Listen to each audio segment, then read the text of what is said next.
ইতিহাসে নানা বর্বরোচিত কায়দায় মৃত্যুদণ্ড দেওয়ার প্রমাণ মেলে। তবে মধ্যযুগে ইংল্যান্ডে জীবন্ত মানুষকে গরম পানিতে সেদ্ধ করে প্রকাশ্যে মৃত্যুদণ্ড কার্যকর করা ছিল সবচেয়ে নৃশংস ও পৈশাচিক। ডেইলি মেইল জানায় 1532 সালের এপ্রিল মাসে রিচার্ড রুজ নামে এক ব্যক্তিকে রাজা অষ্টম হেনরি মৃত্যুদণ্ডের আদেশ দিয়েছিলেন।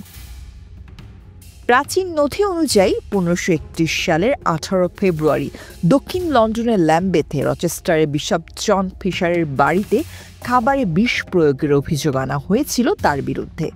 মামলার বাইরে তার সম্পর্কে কিছুই জানা যায়নি, তবে ধারণা করা হয় রুজ ওই বাড়িতে রাঁধুনির কাজ করতেন কিংবা রাঁধুনির বন্ধু ছিলেন। ওই দিন সেখানে একটি জাঁকজমকপূর্ণ ডিনার পার্টি ছিল, আর অতিথিদের খাবার রান্না করছিলেন রুজ।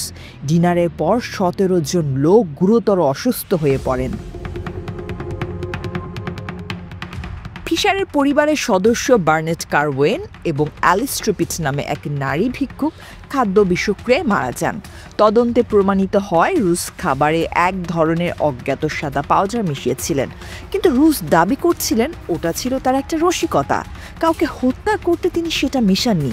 তদন্তকারীদের তিনি বলেছিলেন এক অপরিচিত ব্যক্তি তাকে ওই পাউডার দিয়েছিলেন। খাদ্যের বিষক্রিয়া থেকে বেঁচে যান ফিশার, কারণ তিনি সেদিন উপবাস ছিলেন। এই ঘটনায় রুজকে গ্রেফতার এবং তথ্য আদায় করতে তাকে নির্মমভাবে নির্যাতন করা হয়েছিল। রাজা হেনরি মামলাটি নিয়ে হাউস অব লর্ডসে ভাষণ দিয়েছিলেন। তিনি রুজকে রাষ্ট্রদ্রোহিতার অপরাধে দোষী সাব্যস্ত করেন। রুজই ব্রিটেনের প্রথম ব্যক্তি যাকে পানিতে সেদ্ধ করে মৃত্যুদণ্ড দেওয়া হয়েছিল।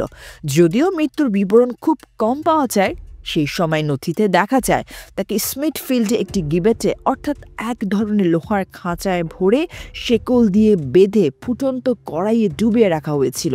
তিনি প্রচণ্ড জোরে গর্জন করছিলেন। 2 ঘন্টা পর মৃত্যু হয় তার। সেই আমলে আগুনে পুড়িয়ে শুলে চড়িয়ে এক কোপে গলা কেটে কিংবা ধারালো অস্ত্র দিয়ে শরীরের মাংস কেটে কেটে মৃত্যুদণ্ড কার্যকরের বিধান ছিল। কিন্তু ফুটন্ত পানিতে সেদ্ধ করে মৃত্যুদণ্ড ছিল সবচেয়ে ভয়ঙ্কর ও যন্ত্রণাদায়ক।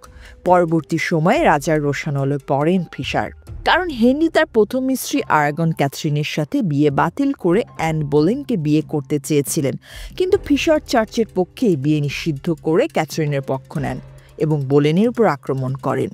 তখন একটি গুজব রটেছিল ল্যাম্বেথের বিষক্রিয়ায় ঘটনায় ফিশার কিংবা তার পিতাকে দায়ী করা হতে পারে। এই ক্ষোভে তিনি রাজার বিরুদ্ধাচরণ করেন। রাজার সাথে দ্বন্দ্বের জের হিসেবে ফিশারের জীবন নাশের চেষ্টা করা হয়েছিল। অ্যানের বাবা থমাস আর্ল অব উইলশায়ারের বাড়ি থেকে ফিশারের বাসভবনের দিকে একটি কামান ছোড়া হয়েছিল। যদিও কেউ তাতে আহত হননি, তবে ফিশারের বাড়ির ছাদের ব্যাপক ক্ষতি হয়েছিল। এই আক্রমণ ও রুজের মৃত্যুদণ্ড কার্যকরের পর রাজা হেনরি সংসদ অধিবেশন শেষ হওয়ার আগেই ফিশারকে লন্ডন ছেড়ে চলে যাওয়ার নির্দেশ দেন, কিন্তু ফিশার রাজার সে আদেশ অমান্য করেন।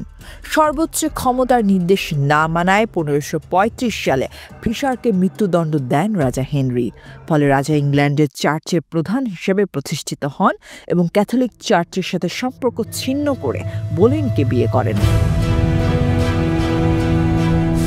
রুজকে মৃত্যুদণ্ড দেওয়ার কিছুদিন পর এক ব্যক্তির উপপত্নীকে বিষ প্রয়োগ করায় এক দাসীকে কিংস লিনে একই প্রক্রিয়ায় হত্যা করা হয়। 1542 সালে মার্গারেট ডেভি নামে এক দাসী তার মালিককে বিষ প্রয়োগে হত্যার চেষ্টা করেন।